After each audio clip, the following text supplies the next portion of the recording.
my thought was, I don't want to end this marriage, so therefore I don't want to go to marriage counseling. Right. But really, in retrospect to all that, if we would have gone sooner, like any problem in life, like the earlier you deal with problems, Absolutely, yeah. the less large the problem is and the easier it is to repair the problem. Right. I think a lot of people don't realize that, like, you got to take a hard look at yourself first. I was going to counseling already, personally. A marriage isn't always happiness. It has its ups and downs.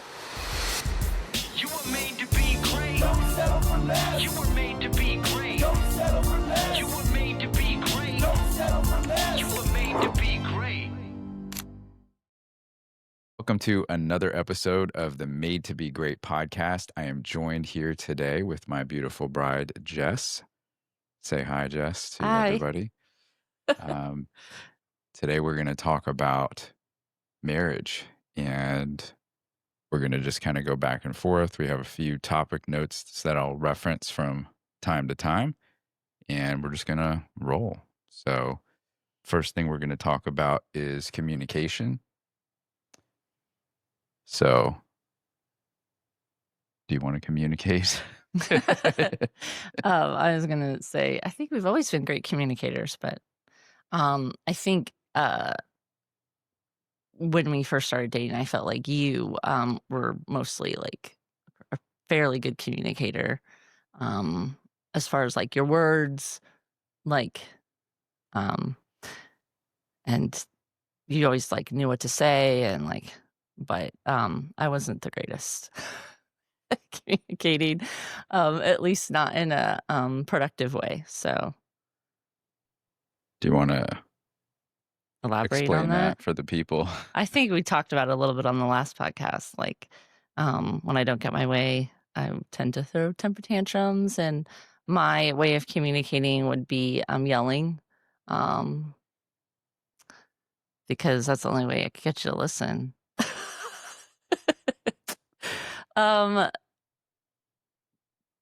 It was just really hard for me because I didn't know a better way to communicate. So I didn't really know how to get my point across without cutting off and yelling, and like it's just bad habits. Yeah, we only know what we know, right? Like we know what we saw Mm-hmm. and what was modeled for us. Yeah. Right. Mm-hmm. So, which is sometimes not the best habit. And Right. so, Mm-hmm. I think the key is to always be learning and growing. That's something that I feel like we have both tried to do consistently in the marriage. And I feel like at times you've been the driver of that. And then other times I've been the driver of it. But we always tried to do like Bible studies together and different like marriage books and classes and things like that to kind of grow over the years. Yeah, you always loved the marriage books.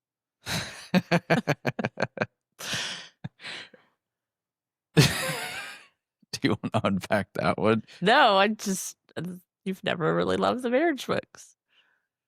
Many of them feel like they're not geared towards men.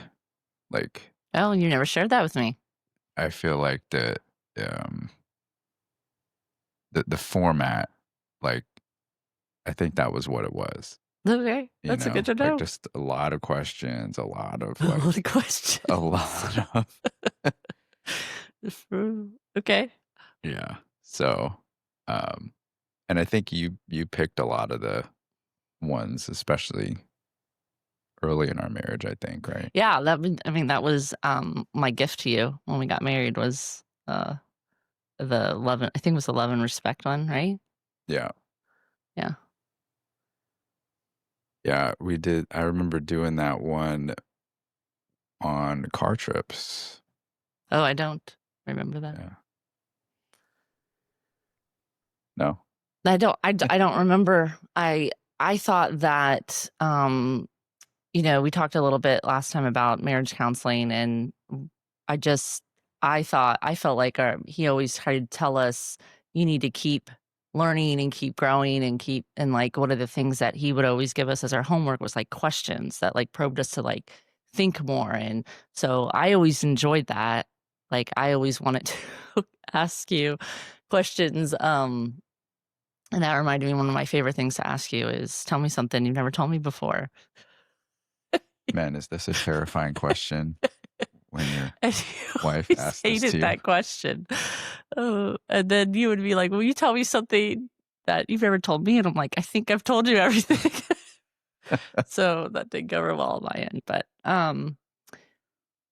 I don't know. I think for me the question was more like that made me feel closer to you. I feel like you shared something with me, especially if it was something that you never told anybody or like only a few people know.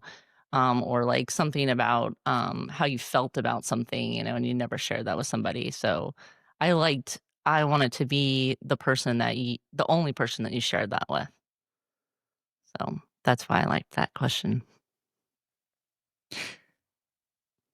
Yeah, that was getting us to more emotional intimacy, Right. like asking those questions. Mm-hmm.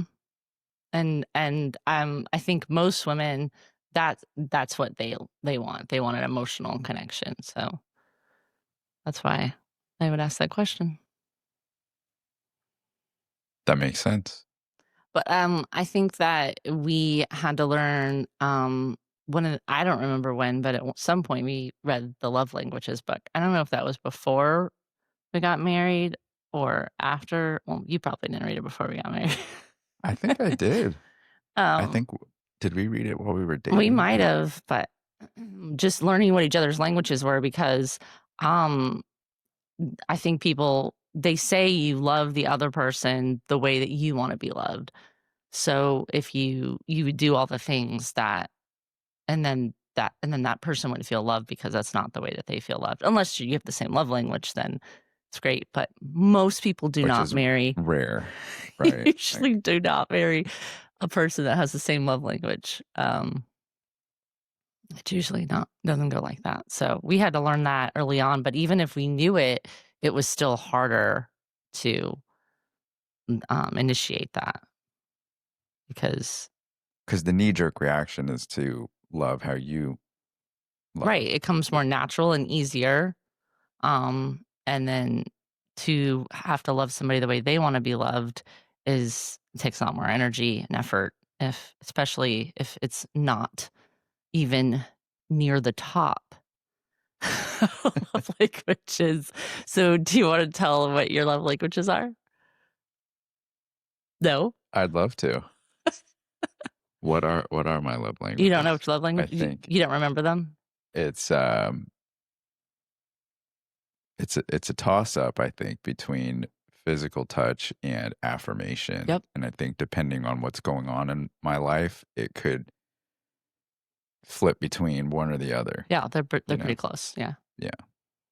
And So what are yours? my bottom two Yeah. are physical touch and um words of affirmation. You see the problem here? The In challenge, fact, the challenge. It's not a physical problem, it's a touch challenge. is so low that I don't even know if I'd put it on the list. So that's It's definitely like number 7 or 8, that's definitely like, out been of 5. a problem. Um Words of affirmation I feel like has gotten better over recent years. Like I've actually needed more affirmation. But I feel like they can change depending on, what's going on in your life at the time because when we met, mine was always quality time. It still is, I would say, my top one. But also I think gifts was one, especially when I was younger. But I still like gifts, but I wouldn't say it's one of my top ones. Um, but also since becoming a mom, it's acts of service. So Mhm. not just from you, but from the girls.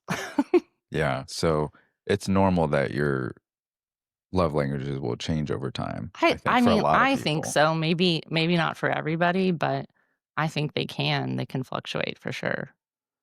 I'm not sure if your top one would change. Maybe I don't know. I don't know enough about them, but I know that quality time has always been mine. top one. So,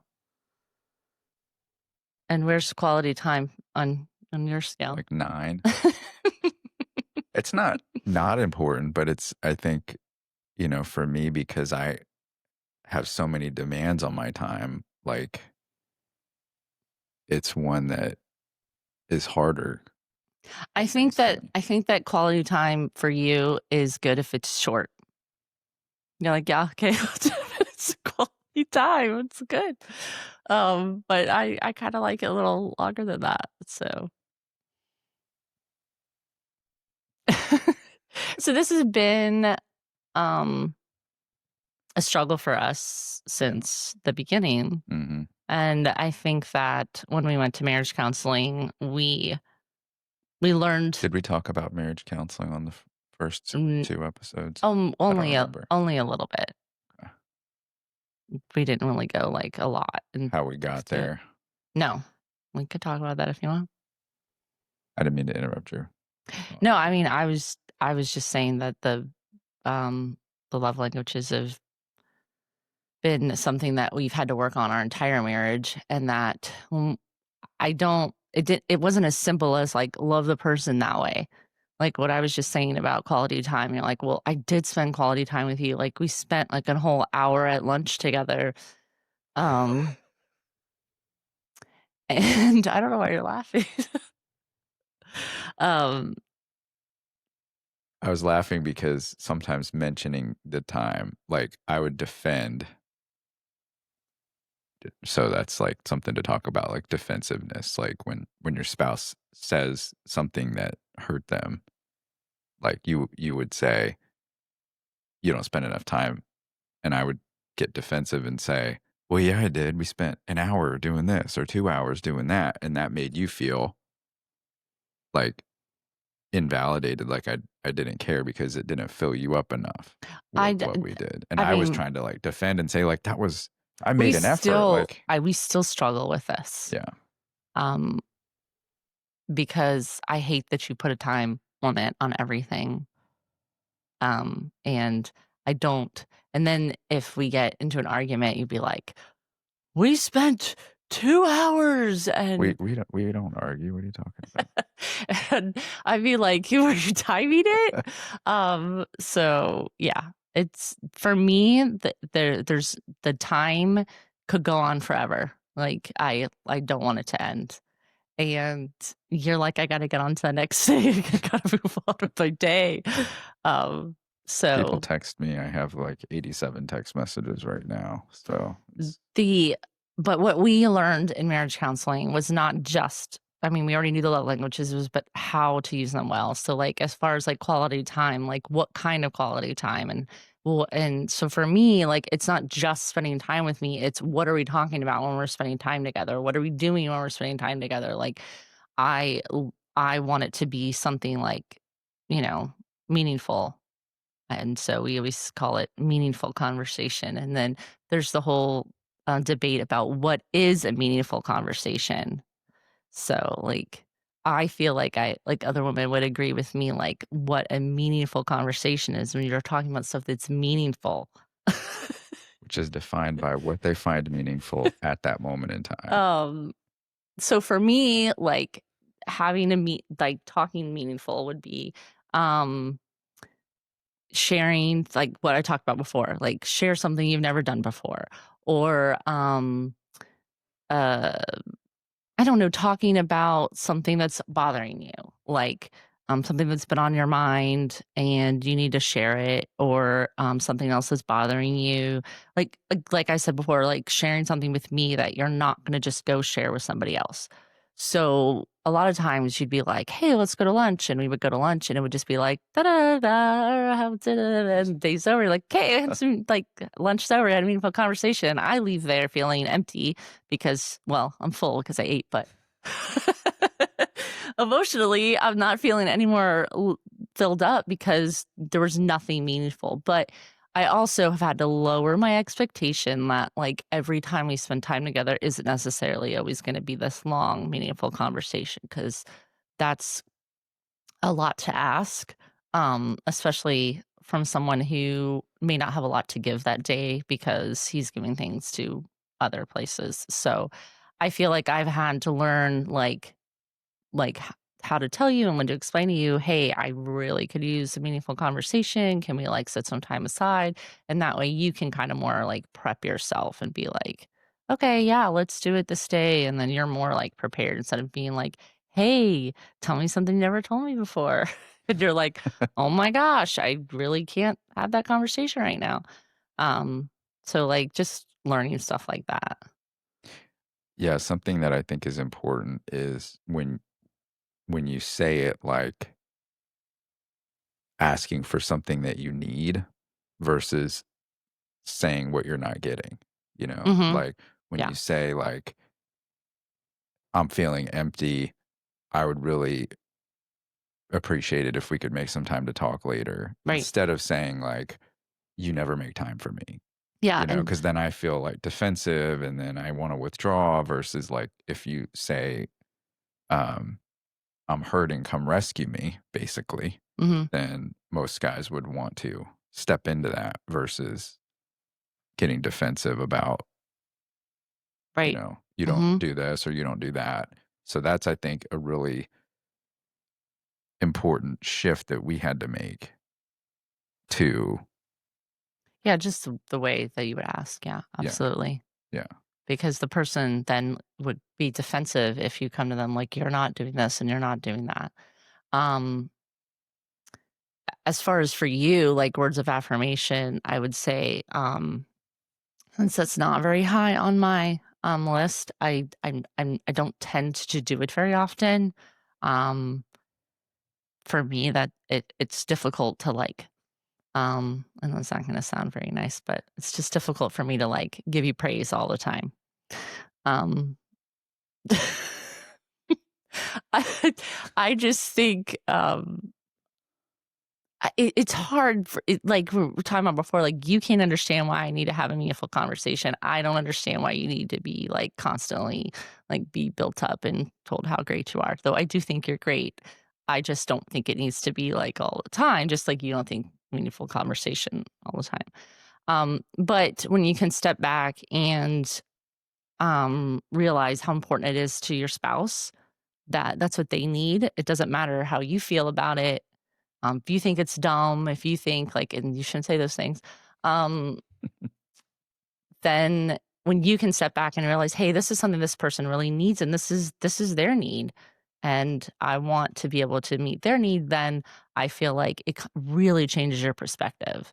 And that was something I think shifted for us probably in marriage counseling, maybe more for me than you. I don't No, for know. me too, for Is sure. that we were able to be like, this isn't about us. This is about our spouse, and it doesn't matter how we feel if, you know. It's caring about, like, so for people out there who it might be easier for them to think about it like in a business sense, because a lot of times that's what helps me like understand it. You wouldn't you might have a sales process, but you do adjust it to who you're talking to. You know, like you wouldn't speak to, if you have two customers that have wildly different temperaments or needs, you would interact with them differently based on where they're at. You Mhm. wouldn't just keep the same process for everything without adapting. So for me, that kind of helps me understand a little bit more about like I might want to interact or talk a certain way or about a certain topic, but if it's not hitting for you, then it's not really effective. Right. You know, Mhm. so I tend to be more critical than, uplifting, which is also why do you think that is? well, I'm not trying to like. that's a little deeper conversation. Um, What I was saying there is like, is it because I'm just like so in need of criticism, or is it like a habit, or like you said like it's easier to be critical, so like I don't really know the answer to that, other than that, if that it's a bad habit. Like, I feel like, you know, just naturally, no offense, but naturally, it's easier to point out people's flaws than to uplift them, at least for me. What I was thinking there is, like, just learned behavior, environment, like, you were probably around a lot of Um, people who were well, critical. not to go too deep into my own counseling, but I was criticized a lot. Yeah. I was teased a lot as a kid, even up until high school. So, yeah, I mean, I probably didn't get a whole lot of affirmation myself. Um, so yeah, So without work or without intentional effort, I think most people's default why I was mentioning that is most people's default would be to give what they got. If you're not doing any other intentional work, if you were criticized like you were a lot, then that's naturally gonna flow. I guess. I mean, I would. I think you could go the other way too, but that's not the path I took. Fair point. I Fair point. think that. I did that with other things. What do you mean? Like if there was like an item that I didn't get or a way I got treated, I kind of went like the extreme to the other way, Oh yeah. you know? Well, yeah. I mean, I think you could do it either way. I just think that for me, it was just um part of my personality that I feel like I still struggle with is w- wanting people to do things my way because that's the right way to do it, right? Um, and Josh tends to have that sometimes as well, like your way is the right way. So it doesn't really work when both people want it their way. But I think that that also feeds into why I'm critical because I think there isn't a better way to do this. This is the way that it's supposed to be done. And so just being a little bit more open minded and that there is other ways that it can be done. It helps with that. But I think as far as like me being critical to you, like in our marriage, is um I I think that it took a lot of sessions and marriage counseling before it got through to me. How um detrimental, I don't know a better word, but how bad it was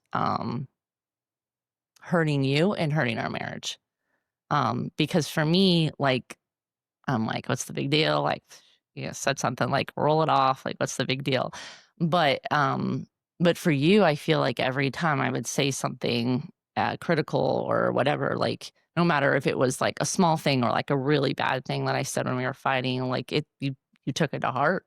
And I feel like it started to build a lot of resentment towards me, and towards just our marriage and our relationship. So I think once the counselor like helped me realize that, um, I was more willing to be more intentional. I can't say I'm perfect. I know I still tend to do it, but um, I feel like I've gotten a lot better, and I feel like I've also gotten better at being more positive and A lot uplifting. of times now you encourage me and put the positivity back to me, It which has depends been on the cool to day. see. Yeah, for me. Depends on the day, but, I try. I try to be more, like, just noticing, like, if Josh is having a bad day, or if he's struggling with something and I kinda know, like, those are the times that I feel like matter the most that I, like, say something to, like, lift you up or, um, just saying things like, "You're a great husband, you're a great dad," like, just, like, I can't say those things enough, you know? Um, and so I mean, to me, it seems like a little thing, but to you, it means so much more. And so that's one of the main things I feel like we learned in counseling was just like how to change our perspective and to view it from the other person's viewpoint um, instead of thinking, well, that's, I don't want to do that. That's stupid. Yeah, and, I could say on my end, it's been very encouraging and very uplifting. It filled me up a lot to experience you loving me that way, and um, because I see the effort and I see the intention, and it does really fill me up more than what you may think, Yeah. So I Yeah. really appreciate So that. even though I may not be able to understand it completely, I can understand what it feels like to be loved the right way, even though my date way's different, you know? Right. So, Yeah. yeah. And I think that's something that, thinking back to our marriage, which we've talked about even more lately in preparation for these podcast episodes, kind of Mhm. reminiscing like some of the times early in our marriage, and like where did we feel like it got harder, or Mhm. Mhm. and I think we kind of like made a break off of like first 10 years and second 10 years, Well, I right? think that was more my doing than yours because 'cause I'm the date oriented, like, when did this happen? Like, I like to dissect it all, yeah. I remember during our premarital counseling, which I think you alluded to a little Mhm. bit Mhm. a minute ago, was that I remember our my pastor that gave us the premarital counseling Mhm. talking about, um, really be thoughtful of, Josh, you be thoughtful of your, like, where you're headed, because you're talking about like career and building a business, and Jess is talking about building a family, and you guys don't want to like miss each other and go in different directions and be disconnected. And I feel like the first 10 years of our marriage, we had a lot of challenge with that, because I was building my career. I was working a lot. I was away a lot, Mhm. and our kids were little. Mhm. And so, that was a different type of strain. I don't remember feeling like intense stress really in our relationship. Maybe because we were just both so tired from like, what we were doing individually and together as a family. I think I don't we were young, so we Yeah. were stressed out or tired, I don't know, because I can't imagine going through those first 10 years now, so Yeah, and it's like and then I remember feeling like times of more stress and struggle. Mhm. And then you were saying like, "Hey, we should go to counseling. I think we need help." And I'm like, "Eh." I'm like, my only back to like, you think what you see, Mhm. you know? Yeah. And so what I saw was my parents went to counseling and then they got a divorce. Yep. So I was like, no, I'm good. We don't need to go to counseling because I don't want to get a divorce. Yeah. And so that was my thinking. That was my lived experience, even though that wasn't the truth. And like, I love data, And Mhm. so like I could Mhm. have looked up statistical data, which I still haven't. So I don't know what it would say, but um, I know that not every, without looking, I know that not every couple that goes to counseling gets a divorce. So that thinking wasn't like the greatest. And I think, remember what, You're thinking the same thing, yeah, yeah. do you want to say it? Sure, our counselor said to us when we came, um, into counseling, which we were about, we've been married about 15 years, so about 5 years ago was when we did Hmm. marriage counseling, and she said that you guys can still look at each other and, like, sit in the same room with each other. Which was wild because, like, there was definitely times where I felt like our disagreements and our disconnection and our fights were, like, pretty intense, and, like, but the way she saw it as a professional seeing lots of marriages was like, "You guys are, like, in Well, great shape actually compared to." one of the things that she mentioned is that w we we weren't there yet. Like, we weren't to the point we hadn't done so much damage that it was gonna be harder to come back, and Yeah. the kinda things that she was talking about was, like, infidelity. You and I didn't have infidelity, we didn't have anything, um, major that was like, "Oh my gosh, this is gonna be a really hard thing," and infidelity doesn't just happen overnight. It takes time to get to that point, and so she was just saying, like, "You guys aren't there yet. Like, you guys are struggling, but, like, you can still sit in the same room. You can still look at each other like, this is good. This is good. Which was encouraging, as hard as it was, because I think something else for anyone considering marriage counseling or having a hard time Mm-hmm. is my thought was, I don't want to end this marriage, so therefore I don't want to go to marriage counseling. But Right. really, the in retrospect to all that, if we would have gone sooner, like any problem in life, like the earlier you deal with the problem, Absolutely. Yeah. the less large the problem is and the easier it is to repair the problem. Right. Mm-hmm. And so, if we would have gone when you originally suggested Which it, was about 5 years before that. Yep. it would have been easier, I think, because there would have been less time, less, Possibly. But one of the things that I feel like helped us a lot, and that I would recommend to other people that are thinking about marriage counseling is that um, I was going to counseling already personally. And I think I had been going for a year or two maybe before we started marriage counseling. I know it was at least a year, maybe two. Um, and so I was already dealing with a lot of my issues that were interfering with our marriage. So obviously some of the issues weren't, but some of them were. And so you didn't start going to counseling until I don't remember how long we were into marriage counseling, maybe a year or two before you decided I'm going to go. yeah, Um, because something that I don't feel like you can really tackle in marriage counseling is your own individual issues. right. And you Which bring often cause then marital issues because you have your own stuff, I have right, my own stuff, right, and then and you we bring have it ours into the together marriage, stuff. right? You bring that baggage into the marriage, and so I think a lot of people don't realize that like you got to take a hard look at yourself first and think, okay, these are things that like I shouldn't do this and I shouldn't do that, and why am I like this? Like I had to figure out this whole a physical touch thing, like I said, is like nowhere on my list.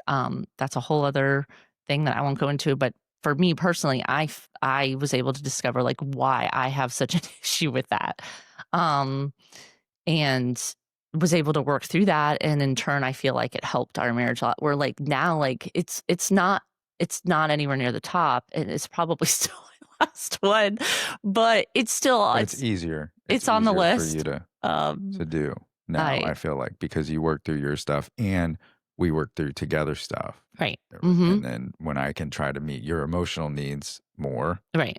then it's easier for you to Yeah. meet Yeah. the physical touch needs. Yeah. So it kind of all works together Yeah. like that.